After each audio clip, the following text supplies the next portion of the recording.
toza ko vivre na bobola, toza ko vivre na pasi, misala mizali te, banzela ezali te, lotiliki ezali te, maya malonga ezali te, bandako ya kovandela pe kolala ezali te, bakelasi ya kitoko ezali te, bahopitali ya kitoko ezali te. Nzoka nde Nzambe apesa biso makoki manso nyonso wana pona mauvaise gouvernance. Tout ceci se réalise par la volonté de Dieu. C'est Dieu qui donne. C'est Dieu qui établit quelqu'un dans le pouvoir. Et c'est le même Dieu qui fera que demain, tous les cœurs des sénateurs soient touchés pour qu'on nous porte au perchoir. La présidence du Sénat. Il n'y a pas de son métier.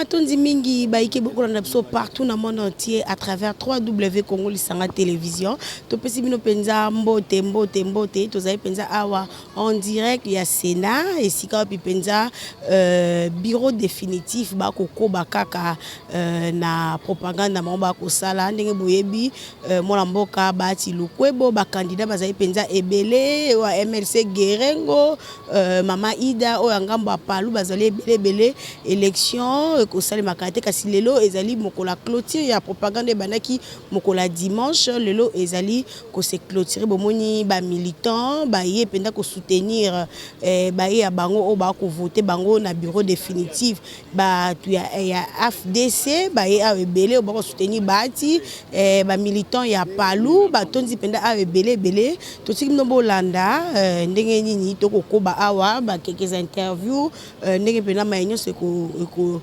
écolé que plutôt zong bongo na sima.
Bago folklorique, les ballets pendés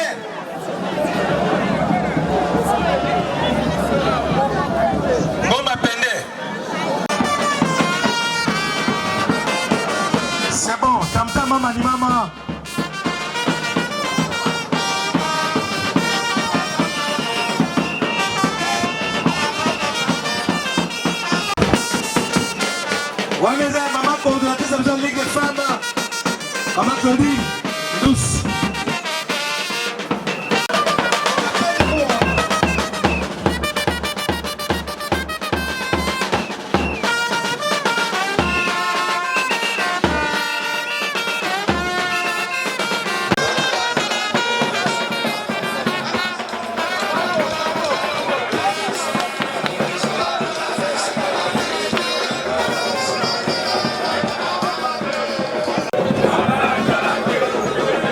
Très bien.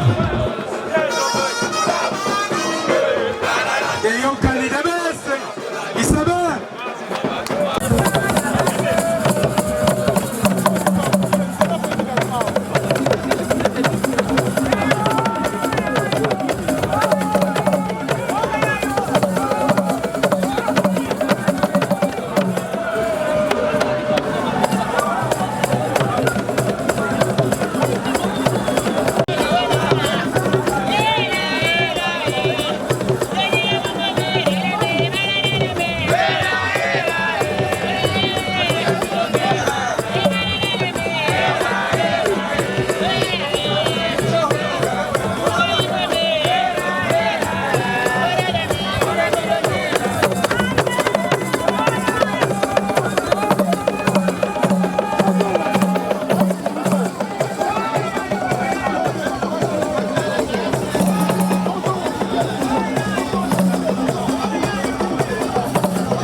Avançons.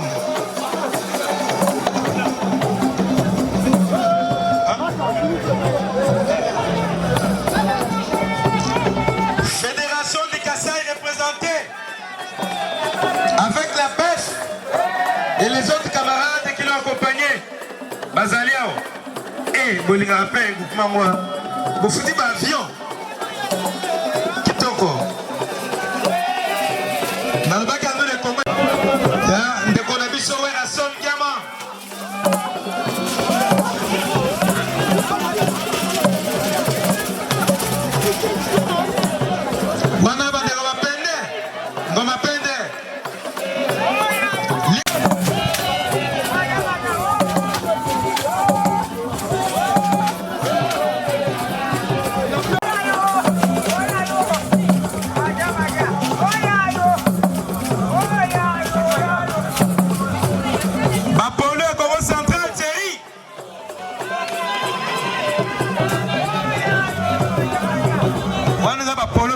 Saki.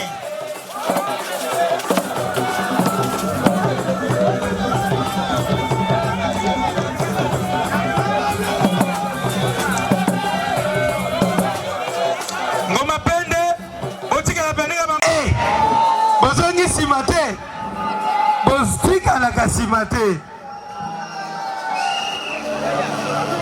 bande kama banda bazali indépendant chacha indépendant.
bango.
Bokonzalo ba muke akende mopema so bolingie botika makelele tokani ha tika ye aloba oza mopema na ye mokonzi na respect bato mbunda botika musique tika kata nyonso bana msa fafa bakobeta sima ok bakamarade nyonso mbote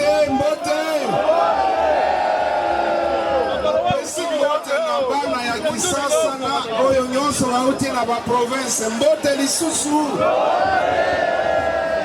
nayebi ete ebele bauti na baprovince bafuti bango moko batike bamizwi en charge mpo na koya kovivre événement oyo ya consécration ya regroupement politique na biso AFDC allié nyonso wana mpo na bolingi ya nzambe ye moko tobetela mwana ya nzambe Yesu Kristu maboko makasi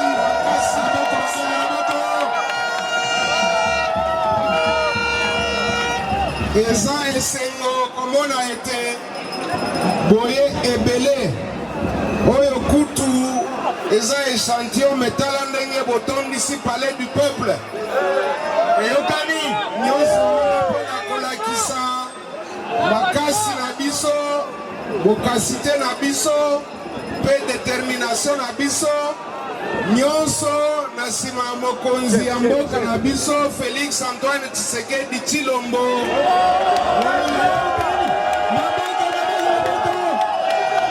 oyo akeli union sacrée de la nation soki tolobi union sacrée de la nation elingi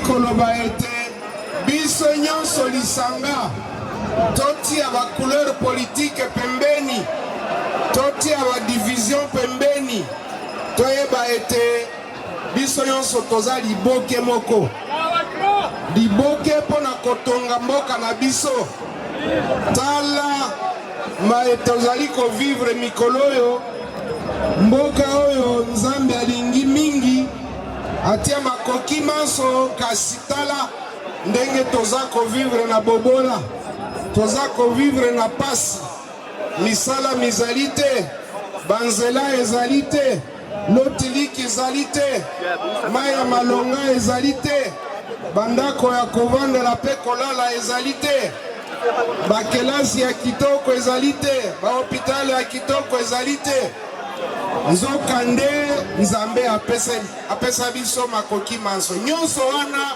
mpo na mauvaise gouvernance na yango mokonzi ya mboka alobaki ete totika makambo ya kala, makambo nyonso ya mabe ya kala oyo babengaka ba mauvaises habitudes, ba antivaleurs, ba corruption, mauvaise gouvernance, totika yango tosalela mboka, tosalela pe population na biso.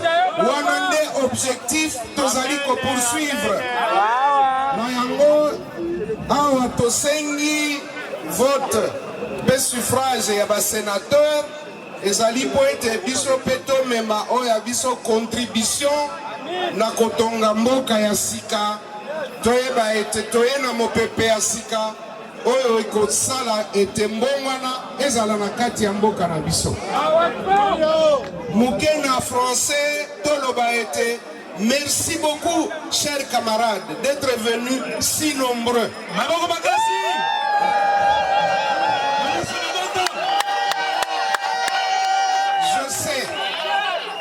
Je sais et je le sais bien que beaucoup de camarades sont venus des provinces pour venir vivre cet événement d'aujourd'hui et de demain. Tout ceci se réalise par la volonté de Dieu. C'est Dieu qui donne. C'est Dieu qui établit quelqu'un dans le pouvoir. Et c'est le même Dieu qui fera que demain, tous les cœurs des sénateurs soient touchés pour qu'on nous porte au perchoir. La conférence du Sénat. Et c'est le regroupement FDC allié dans son projet de société. Vous savez que nous nous battons pour qu'on puisse rompre avec ce paradoxe. Le paradoxe qui fait que le pays qui est pourtant doté de tout, mais on voit que le peuple congolais est parmi les plus pauvres du monde.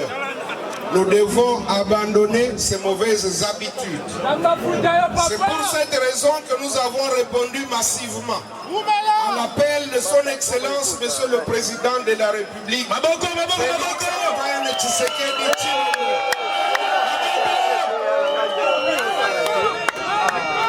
Comme l'avait fait en France le général de Gaulle, Félix Antoine Tshisekedi Tshilombo l'a fait aussi à l'égard du peuple congolais pour qu'on se réveille et qu'on puisse abandonner toutes les antivaleurs, que nous puissions mettre à profit toutes nos capacités, nos énergies au service du pays, au service du peuple, au service de la reconstruction nationale.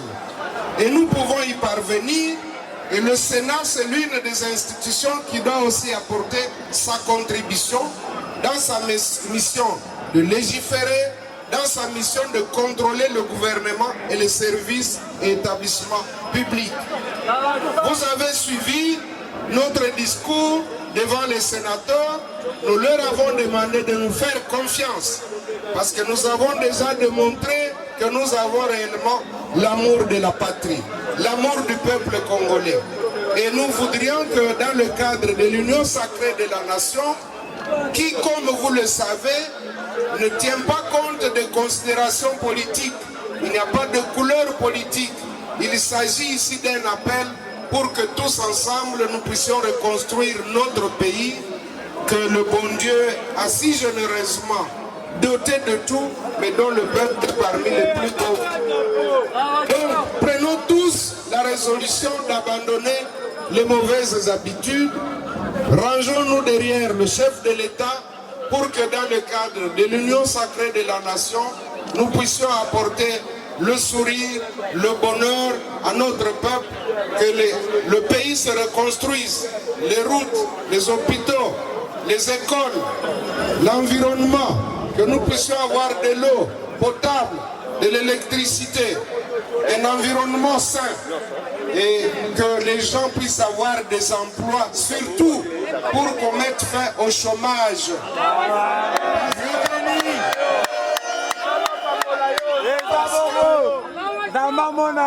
C'est par l'emploi que nous pouvons contribuer à l'élévation du niveau de vie de nos populations.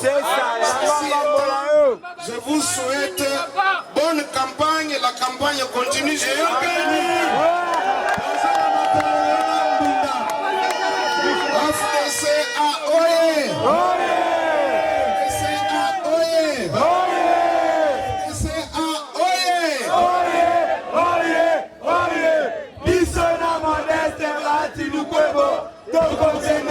liboso tokozonga nsima te.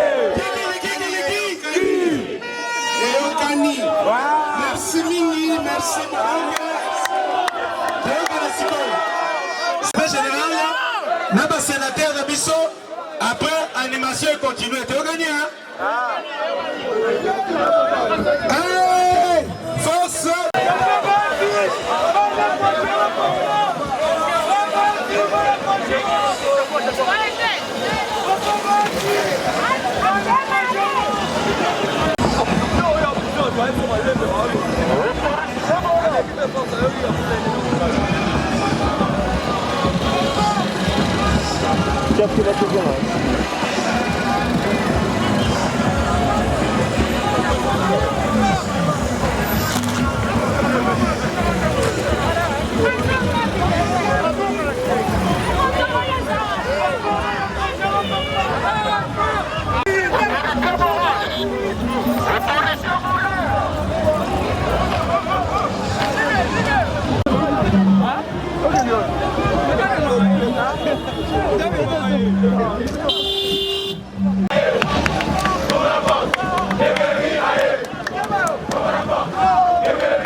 Abana la kilika.